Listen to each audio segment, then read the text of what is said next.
So hello everyone, ये है second video of estimation theory. हम लोग ने पहली वीडियो में पॉइंट एस्टिमेशन पढ़ लिया था। अब हम लोग पढ़ने वाले हैं maximum likelihood. So maximum likelihood होता क्या है, पहले वो हम बताते हैं। इससे ये तरीका होता है, जैसे कि फॉर एग्जांपल पिछली वाली वीडियो में जैसे मैंने बोला था कि हमें ट्रू पैरामीटर्स नहीं पता होते हैं। ट्रू पैरामीटर्स हमें नहीं पता होते, हमें वो एस्टिमेट करने पड़ते हैं, राइट।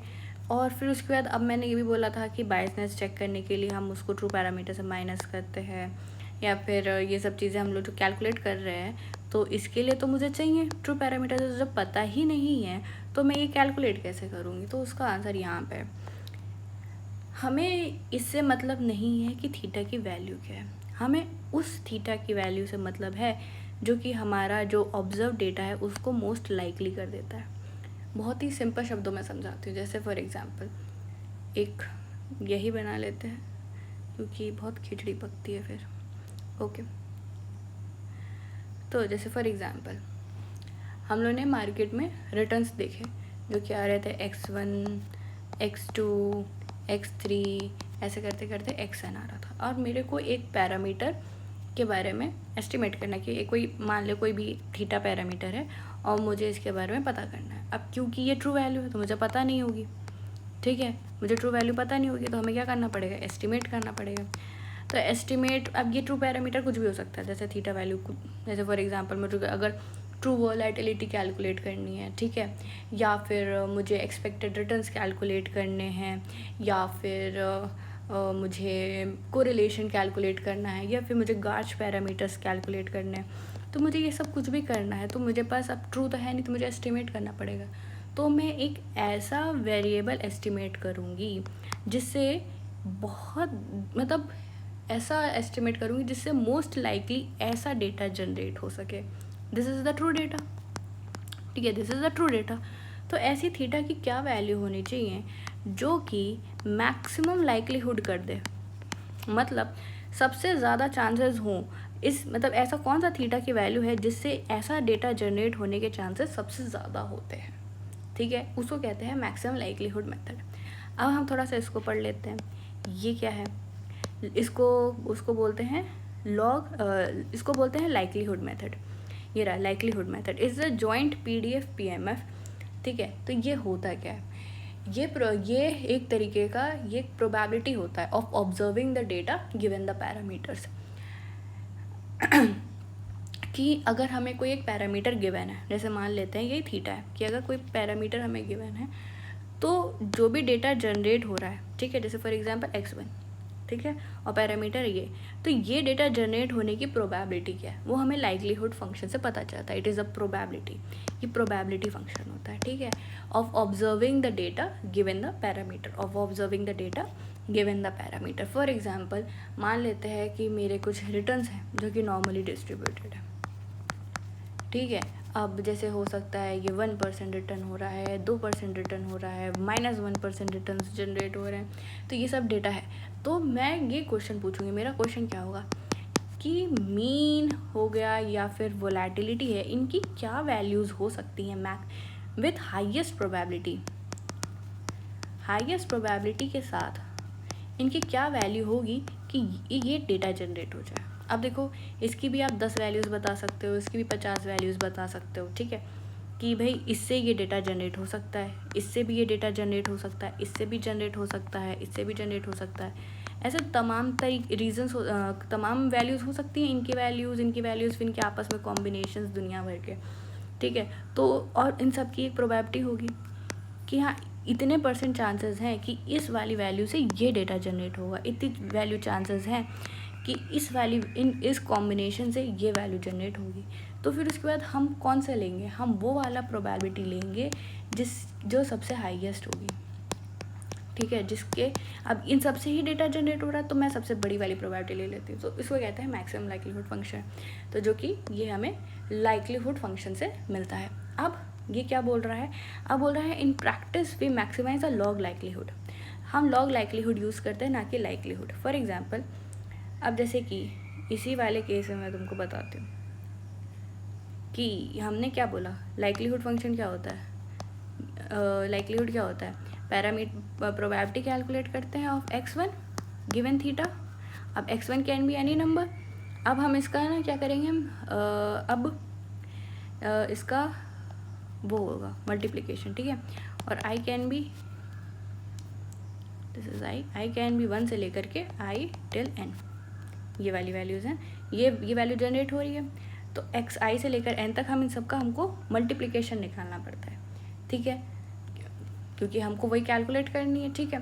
अब हमें इसका कैलकुलेशन निकालना। अब ये नंबर कितने होंगे I don't know, n number can be any number, और इससे बहुत सारे नंबर है, क्योंकि स्प्रेड बहुत ज़्यादा हो सकता है, तो ईच प्रोबेबिलिटी की वैल्यू कितनी होगी, बहुत वेरी स्मॉल होगी। अब इतने छोटे छोटे नंबर को अगर मैं मल्टीप्लाई करने बैठूंगी तो भैया कंप्यूटेशनल कॉस्ट बढ़ेगी, ठीक है, कंप्यूटेशनल कॉस्ट बढ़ेगी। तो मुझे क्या करना चाहिए, मुझे इसका लॉग ले लेना चाहिए, मैं लॉग ले लूँगी, ठीक है। तो इससे क्या होगा, अब जब लॉग की ये वैल्यू तो सॉरी प्रॉपर्टी तो आपको पता ही होगी, लॉग ए लॉग बी, ठीक है। तो जब इतने सारे वैल्यूज़ का लॉग का मल्टीप्लाई होगा तो we can simply calculate log of function of x theta, ठीक है। एक्स एंड थीटा हमने लिया, जिसको मैंने यहाँ पे लिखा हुआ है, ठीक है। तो इन सब का समेशन हो जाएगा, ठीक है। तो इससे क्या होगा, हमारा कंप्यूटेशनल कॉस्ट ईजी हो जाएगा एंड हम बहुत फास्ट और एक्यूरेटली इसको कैलकुलेट कर पाएंगे। नाउ अब क्या है, okay, volatility fitting, calibrating GARCH model to the historical returns. अब जो इकोनोमेट्रिक्स के इकोनॉमिक्स के स्टूडेंट हैं उनको पता होगा कि गार्च मॉडल क्या होता है। जिनको नहीं पता मैं उनको एक छोटा सा बता रही हूँ, पर जब हम लोग टाइम सीरीज एनालिसिस वगैरह पढ़ेंगे तो हम गार्च मॉडल को डिटेल में पढ़ेंगे। G stands for generalized, AR stands for autoregressive, C stands for conditional, H stands for heteroscedasticity. What is heteroscedasticity? जब भी आपका जो वेरिएंस है, ठीक है, ये जब अगर कांस्टेंट होता है देन इट इज़ कॉल्ड होमोस्किडासिटी, ठीक है, इसको हम होमोस्किडासिटी बोलते हैं। एंड ये एजम्पशन होता है कि मार्केट में जो डेटा है वो होमोस्किडासिटी है, बट ऐसा होता नहीं है। ये जो है ये कांस्टेंट नहीं होता है, ये चेंज होता रहता है, ठीक है। तो इसीलिए जो डेटा हो जाता है वो हमारा हेटेरोस्किडासिटी हो जाता है, ठीक है, उसमें हेटेरोस्किडासिटी होती है। अब हेटेरोस्किडासिटी है, अब उस केसेस में अगर हमें पैरामीटर्स को एस्टिमेट करना है तो उसके अलग तरीके होते हैं। अब यहाँ पे कंडीशनल क्यों लिखा है, क्योंकि कंडीशनल प्रोबेबिलिटी, कंडीशनल एक्सपेक्टेशन, ये सब पढ़ा है ना। इसमें हम लोग क्या करते हैं, कोई एक वैल्यू हमारी फिक्स होती है एंड उसके एवरेज में जितने भी जितनी भी वैल्यूज़ आती है हम उनकी वैल्यूज़ को या तो प्रोबेबिलिटी कैलकुलेट कर रहे हैं या एवरेज कैलकुलेट कर रहे हैं। अब इसमें क्या है, इसमें कंडीशनल हेटेरोस्किडासिटी है, तो इसमें हम लोग हमारी फिक्स क्या होगी, दिस वेरिएंस, ठीक है। अब जैसे कि इसमें मान लो 3 वेरिएंस निकल रहे हैं, 1 2 3, तो ये हर एक पर्टिकुलर के एवरेज में जो जो वैल्यूज़ आएंगी हम उसके वैल्यूज़ को कैलकुलेट करेंगे, तो इसलिए कंडीशनल हेटेरोस्किडासिटी। तो फॉर ईच वेरिएंस हम पैरामीटर को एस्टिमेट करते हैं, ठीक है। अब हमें मैक्सिमम लाइक्लीहुड मेथड से क्या होता है, हमें कोई भी एक पैरामीटर होता है वो हमें एस्टिमेट करना होता है, ठीक है, जो कि बेस्ट फिट हो हिस्टोरिकल डेटा में।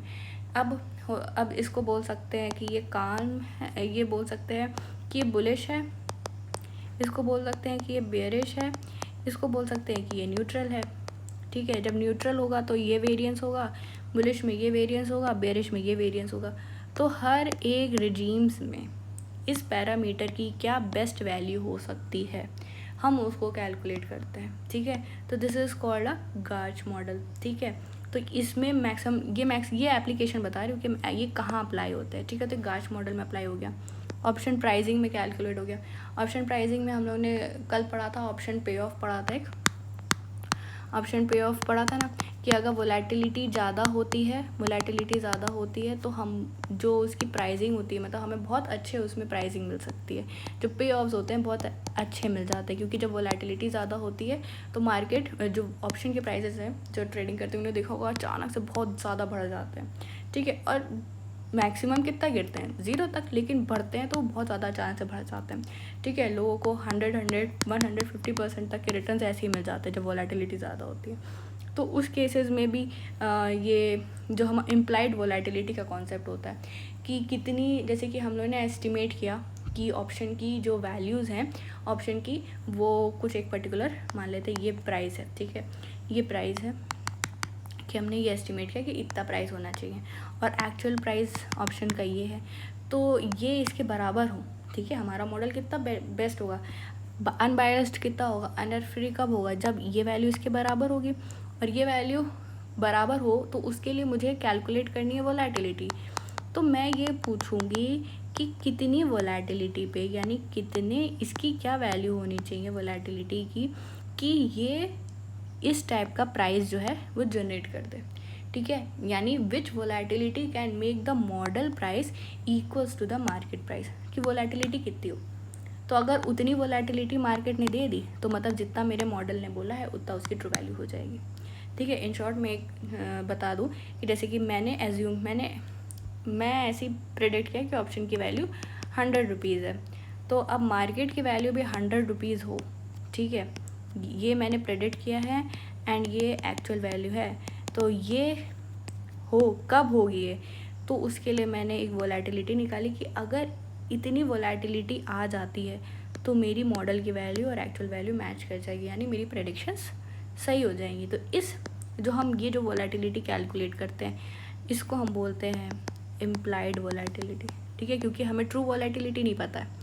जब भी आप मार्केट में आप जब ब्लैक-होल्स फॉर्मूला लगाओगे, जब आप एल्गोरिदम्स बनाओगे, आपको पता होगा कि आप हमेशा वोलेटिलिटी की जगह हमें इम्प्लाइड वोलेटिलिटी का इस्तेमाल करते हैं कि कितनी वोलेटिलिटी पे मेरी जो मॉडल वैल्यूज़ हैं, जब भी हम ऑप्शन प्राइसिंग मॉडल्स लगाते हैं उसमें हम ऑप्शन के कुछ प्राइस निकालते हैं कि इसकी ये ट्रू फ्यूचर वैल्यूज़ हो सकती हैं, तो वो जो फ्यूचर वैल्यूज़ हैं वो ट्रू मार्केट वैल्यू पे तभी होंगी जब मार्केट में इतनी वोलेटिलिटी होगी। तो इस वोलेटिलिटी पे, इस पर्टिकुलर वोलेटिलिटी पे हमारी प्रेडिक्टेड वैल्यू एक्चुअल वैल्यू के बराबर होगी। तो ये एक एप्लीकेशन है। अब दूसरी चीज़, ये लास्ट कंक्लूजन स्टेटमेंट कि MLE इतना फेमस क्यों है, ये आपने बहुत जगह सुना होगा, हर जगह सुनोगे, मशीन लर्निंग में, प्रोबेबिलिटी में, इकोनॉमिक्स में, हर जगह ये यूज़ होता है। इतना फेमस क्यों है, बिकॉज ये अनबायस्ड होता है and it is an efficient and it is normal, ठीक है। ये नॉर्मली डिस्ट्रीब्यूटेड होता है, कंसिस्टेंट होता है कि मतलब अगर आपने n की वैल्यू बढ़ा दी तो जो एस्टिमेटेड वैल्यू है it will converge to the true value, ठीक है। अगर n की वैल्यू बढ़ाते हैं इट रीचेस द इन्फिनिटी, ठीक है। अनबायस्ड होता है, ठीक है, जो एस्टिमेटेड वैल्यू होती है it is equals to the true value, ठीक है, क्योंकि हम उसके हिसाब से ही जो पैरामीटर्स हैं उनको अज्यूम करते हैं, ठीक है। नॉर्मली डिस्ट्रीब्यूटेड होता है, that's why MLE is this much popular. So that's it for this video. I hope आपको समझ में आया होगा एंड अगर आपने यहाँ तक वीडियो देख लिया है सो थैंक यू। और अब नेक्स्ट हम पढ़ने वाले हैं Fisher information and Cramer Rao. Bye bye.